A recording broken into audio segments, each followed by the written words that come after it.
कितीतरी बेनिफिट होतो, बरोबर की नाही? तर आजची सुरुवात अशी खूप सुंदर अशी वर्कआउटने झाली आणि त्याबरोबरच खूप सुंदर असं सॉन्ग सुद्धा झालेलं आहे. सगळ्यात मोठी समस्या काय असेल हेल्थची? तर वजन वाढणं आणि वजन वाढणं ह्याच्यामध्ये काय आहे तर बेली फॅट वाढणं, पोटाचा घेर वाढणं आणि या पोटाचा घेर वाढल्यामुळे काय त्रास होतात किंवा त्याचे काय परिणाम होतात आणि या सगळ्यावर उपाय कसे करू शकतो हा सुंदर असा टॉपिक आपल्याला आजच्या सेशनमध्ये ऐकायचा आहे. त्यामुळे एक कॉल कुणाचं तरी आयुष्य बदलू शकतो. त्यामुळे जे काही आपले फ्रेंड्स असतील तर त्यांना एक रिमाइंड कॉल टाका, एक रिंग करा. मेसेज बघितला जात नाही. तर काय केलं जातं, रिंग करू म्हणजे त्यांना रिमाइंड राहील. येस, मी माझी ओळख करून देते. माझं नाव आहे सुवर्णा हंकारे आणि सध्या मी पेण रायगड येथून बोलते. बघा या कम्युनिटीमध्ये येण्याचं पर्पज जे होतं, एक 2 पर्पज घेऊन मी इथे आले होते.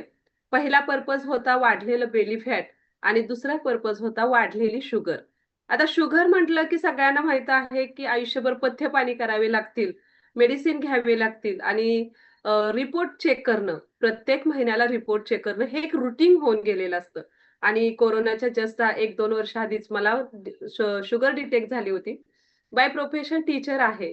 त्यामुळे असं वाटायचं, की माझी लाईफ अगदी रुटीन चालू आहे. म्हणजे माझं जे सगळं नियमितपणा जो रोजचा आहे, तो माझा रुटीनली चालू आहे.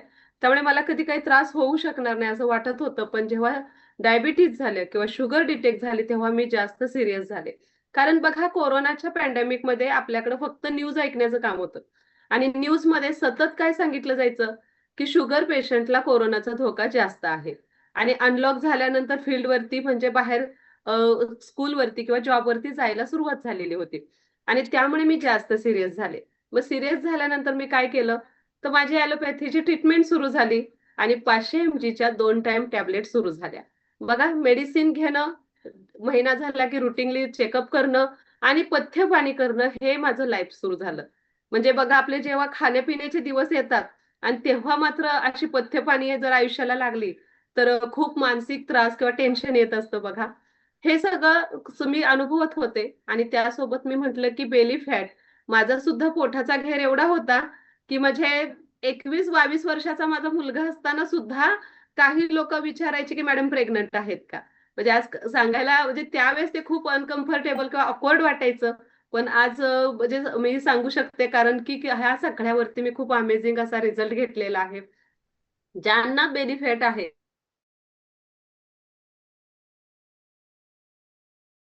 मुळे किंवा माझ्या सीझरमुळे माझं बेली फॅट वाढलंय आणि माझा सुद्धा असाच गोड गैरसमज होता, की माझं बेली फॅट हे आफ्टर डिलिव्हरी वाढलेलं आहे आणि आता ते कमी होऊ शकणार नाही. पण जास्त सीरियस मी झाले शुगरसाठी आणि अशातच माझी ओळख माझ्या मैत्रिणीशी झाली. तिचा स्टेटस पाहिला होता आणि आपला हा जो सेशन आहे, ह्याचे सेशन मी जॉइन करून ऐकले आणि खूप सुंदर असे एक्सपिरियन्स ऐकले लोकांचे. म्हटलं एवढे सगळे रिझल्ट येतायत, एवढं सगळ्यांना छान रिझल्ट आहे किंवा त्यांचं मेडिसिन बंद झालेलं आहे, तर आपणही करून बघूया. बघा, बऱ्याच गोष्टी ट्राय करत असतो. ज्याला त्रास आहे, तो ज्याला जे कुणी सांगेल ते ट्राय करत असतं आणि मीही बरेचसे उपाय करून पाहत होते. परंतु इथं आल्यानंतर मला माझे कोच मिळाले. माझं त्यांनी लाईफस्टाईल चेंज करून दिली आणि अमेझिंग असं ट्रान्सफॉर्मेशन माझं झालेलं आहे. मला माझा रिझल्ट शेअर करायला नक्कीच आवडेल. आवडेल का सगळ्यांना माझं ट्रान्सफॉर्मेशन पाहायला? येस? बघा मला स्क्रीन समोर एकच मिनिट.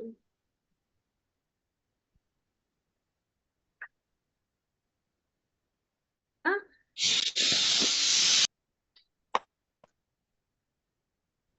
येस मला सांगू शकता स्क्रीनवरती दिसतोय का रिझल्ट?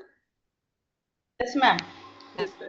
बघा पहिल्या फोटोमध्ये तुम्ही पाहू शकता हा माझा कोरोना पॅन्डेमिक मधील फोटो आहे. मागे गौरी दिसतायत म्हणजे गौरी गणपतीच्या सणातील तो फोटो आहे आणि बेली फॅट किती आहे. बेली फॅट बरोबर बॉडी सुद्धा फ्लफी झाले, चेहरा सुद्धा फ्लफी झालेला आहे. सेकंड तुम्ही पाहू शकता कॉटनची साडी वेअर केलेली आहे म्हणजे बेली फॅट माझं पूर्णपणे गेलेलं आहे आणि थर्ड जी इमेज आहे, फोटो जो आहे त्याच्यामध्ये तुम्ही माझं पूर्णतः ट्रान्सफॉर्मेशन पाहू शकता.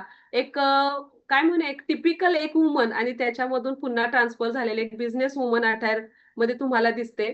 तर हे सगळं ट्रान्सफॉर्मेशन होण्यामागे खूप मोठा रोल आहे माझ्या कोचचा, या कम्युनिटीचा आणि मी इथं आल्यानंतर माझी लाईफस्टाईल चेंज केली. मला माझ्या कोचनी माझा डाएट प्लॅन डिझाइन करून दिला. माझा जो गाईडन्स मला जो मिळाला, या सगळ्याच्या कन्सिस्टन्सीमुळे आणि या सगळ्यांच्या मदतीमुळे मला हा रिझल्ट आलाय आणि या